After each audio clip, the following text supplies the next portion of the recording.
调皮老爸今天来到了国立海洋生物博物馆。国立海洋生物博物馆位于屏东县车城乡，也有人简称屏东海生馆。在出发前，我有把一些喂食秀列出来，原本想要照上面的行程来走，但实际走下来，我这样的安排其实有点太赶，而且整个园区很大，为了赶去下一场节目，两馆之间奔波，花上了很多时间。因此，我后来就在众多活动之中选择了触摸池体验，让小朋友摸摸看平常看不到的海洋生物。我们今天很早起，还没9点就来到了海生馆。停车场很大，天气很晴朗，在停车场这里就可以看到远方的山。我们在 Klook 先订好门票，在 Klook 网站订票会比现场买的还便宜。在入园前，记得要先到园区外面的售票亭换取纸本的票根哦。拿到票根的同时，还会获得一张照相馆的折价券，20元就可以买到全家福合照的钥匙圈。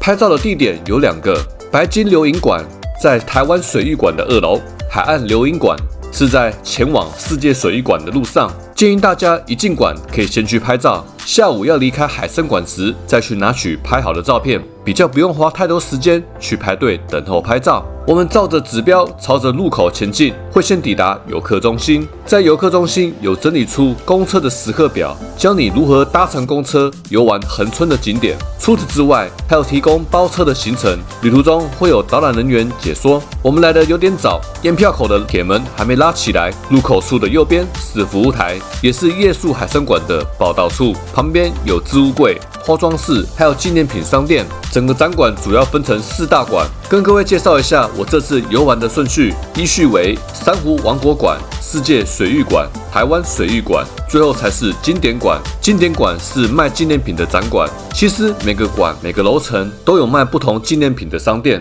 但经典馆很特别，同一件上衣，同样的图案，经典馆卖的上衣会有海生馆的 logo， 这个 logo 是其他馆的商店没有的，但多了这个 logo， 上衣的价格会多20元。现在铁门终于拉起来了，开始我们的海生馆之旅喽！一经过验票口，马上就会看到太平洋亲水广场。我们今天走访的日期是1月25日，不晓得是不是因为冬天的关系，亲水广场里面没有水池。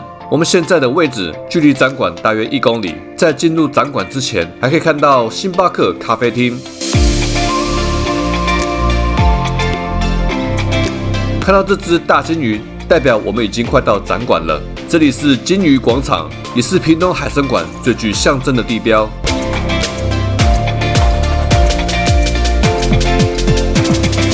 一进入展馆，就被眼前的景象给震慑住了。这个海生馆也太大了吧！一大群海洋生物漂浮在空中，非常壮观。我现在站的位置有服务台，可以在这里租借轮椅跟儿童推车。2楼是白金流影馆，左边会通往台湾水域馆。我们先去右边的珊瑚王国馆，大家最耳熟能详的海底隧道就在这个馆哦。是什么海洋生物吸引小朋友的目光呢？原来是饲育人员跳进水族箱里检查珊瑚礁的健康状况，这一幕让小朋友们叹为观止，人类竟然可以在水里面待这么久。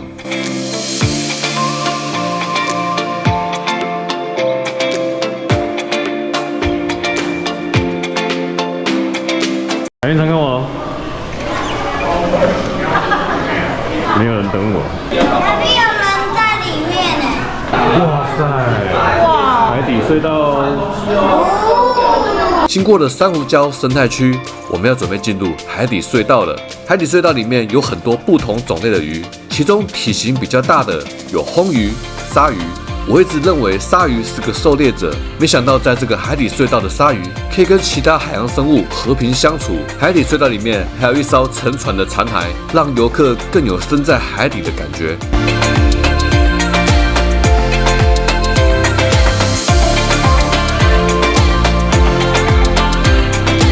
走完了海底隧道，我们进入了沉船的船舱里面。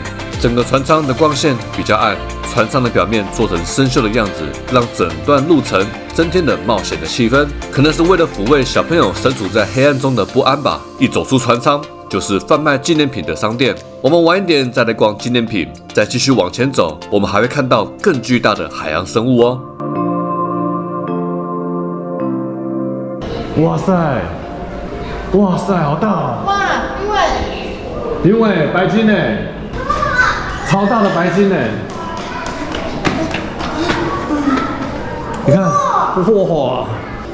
这也太大了。哎，白鲸怎么那么大？超乎我想象的。这里是白鲸池，我还是第一次这么近距离看到这么巨大的白鲸，现场每个人都看得目瞪口呆。白鲸一直往一个洞口探头探脑的，它正在做什么呢？原来它想把里面的球拿出来玩。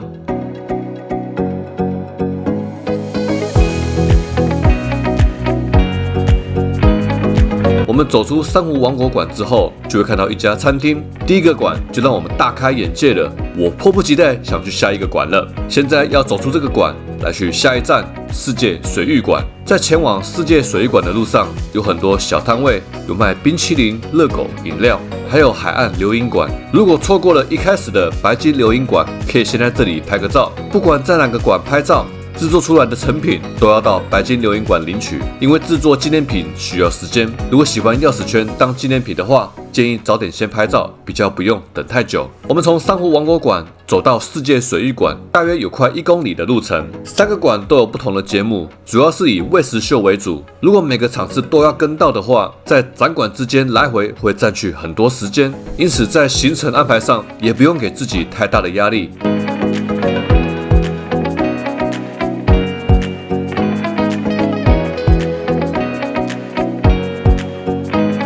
一进到世界水域馆，就看到悬挂在空中的超巨大蓝鲸，长20公尺，重量1公吨。虽然是以骨骼的方式呈现，但依旧可以感受到蓝鲸帝王的气势。一旁是蓝鲸的头骨标本，站在旁边更能感受到人类的渺小。世界水域馆的参观路线有很多支线，不像珊瑚王国馆只有一条路线。我自己在走的时候也是经常迷路。这一馆我就分成1楼跟2楼来介绍。地下1楼是夜宿海参馆的旅客寄放行李的地方，2楼是古代水域和深海水域。因为是介绍深海水域，2楼的展区光线会比较暗。我想特别介绍一下古代水域。进去古代水域前，工作人员会发给你一副3D 眼镜，里面有一个海洋爬行类剧场，是一个超大的3D 电影院，里面的古代海洋生物都会从荧幕里冲出来跟我们打招呼呢。1楼有现在最热门的拍照景点巨大海藻林，海藻森林也有喂食秀，每天的下午2点开始，一天只有1场哦。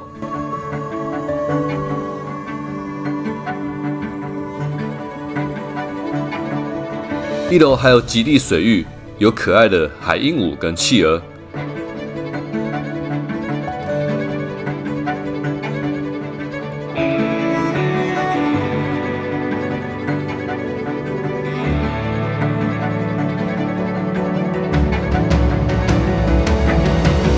你看那个鲨鱼好大只哦！对啊。这里有一个小的。哇，哎，Hammer Shark 好大哦。那比我不要大。你们看到鲨鱼了？我是鲨鱼。这里也有卖纪念品的商店，感觉这间商店比刚刚看到的还大。这里也有一间餐厅，这间餐厅比较靠近海，视野应该不错。我们中午回到了珊瑚王国馆，原本想去2楼的海景餐厅，但到了2楼才看到公告，原来这家海景餐厅只有提供团体预约平日用餐。没关系，这里用餐的选择很多。我们回到1楼，来到了海洋食堂。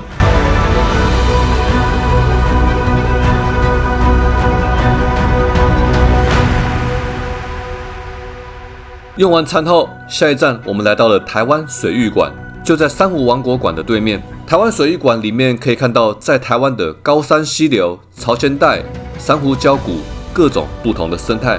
这里有大洋池喂食解说，一天有3个场次，上午10点、下午1点、下午4点30分。可以看到饲育人员在水里被鱼群团团包围着，场面十分壮观。这里有一个我觉得一定要来体验的活动——触摸池，一天也有3个场次，上午10点30分、下午1点30分、下午3点30分。触摸池跟大洋池喂食解说的时间是错开的。如果你参加下午1点的大洋池喂食解说，就可以紧接着参加1点30分的触摸池。触摸池算是比较热门的活动，现场人山人海。如果你有参加夜宿海参馆，会有为住宿的旅客加开触摸池的场次，可以避开拥挤的人群。这也算是夜宿海参馆的优点之一。在触摸时可以摸到海胆、海参、海星、河豚，很多生物摸起来跟我们想象的很不一样。对小朋友来说是个非常特别的体验。摸海胆的时候要轻轻的摸，不然你的手会很痛，摸到啊，就会放开你了。摸得到是刺的，刺刺的，你摸，刺刺对不对？对，这个是面包海星，是不是？刺，可是你轻轻摸就好了。可以找别人捏，不可以戳。那为什么我会把台湾水域馆放在后面再来逛呢？因为从触摸池走出外面，就是一个小朋友游玩的户外空间。基本上小朋友看到好玩的游戏场，应该就会被黏在这里不想走了。虽然这里没有溜滑梯，但有得爬，有得跳，小朋友们就玩得不亦乐乎了。从户外游戏区这里走过一座滨海木栈道，就可以来到最后一个馆——经典馆。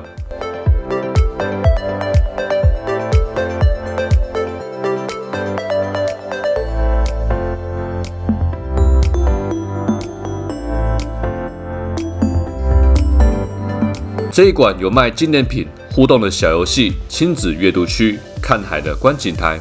如果你想买有屏东海参馆 logo 的纪念品，那就要来纪念馆这里走走。虽然跟前面几家纪念品商店来比，或许店面不是最大的商店，但卖的东西其实也很多的。最重要的是，多了屏东海参馆的 logo， 感觉更有纪念价值了。屏东海参馆的每个展区都非常壮观，水族箱都做得超大。真的让人有身在汪洋大海的感觉，推荐你们来这里游玩，一起体验海洋世界的魅力。下个礼拜我们再一起出来玩吧！调皮老爸，祝你有个开心的一天。